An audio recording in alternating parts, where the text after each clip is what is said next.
তুমি আজকে সিদ্ধ ভাত করলে? সেদ্ধ ভাত তো তোমার জন্যই তো করতে হলো। তুই কি খেতে পারতিস সবজি রান্না করলে?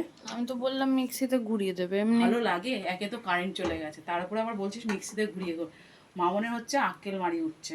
তারপরে হচ্ছে বলছে যে যা তোমরা রান্না করে ঝালও খেতে পারছে না, শরীরটা ভালো না, জ্বর আসছে অল্প, দাঁতের জন্যে যন্ত্রণা, এত যন্ত্রণা। আর সবজি নাকি দিয়ে নাকি মিক্সিতে পেস্ট করে সেই ছোটোবেলায় মতন করে দিতে হয়, ভালো লাগে? তাই জন্য একসাথে করে ফেললাম এই যে ফেনা ভাত, ঘি দিয়ে বেগুন ভাতে দিয়ে। আর বেগুনগুলোর তো অষ্ট পোকা, পোকায় ভর্তি। এই যে দেখ, আমি ভাবতে পারিনি এত সুন্দর বেগুনগুলোর মধ্যে এই অবস্থা হবে। এই মামনের জন্যই আজকে আমাদের গলা ভাত খাওয়া। ভেবেছিলাম টক ডাল করবো, একটু ঢ্যাঁড়স ফ্রাই করব, করে কি সেগুলো কি মিক্সিতে পেস্ট করে খেতে পারতিস তুই বল? খেয়ে নিতাম। খেয়ে নিতিস? হুম।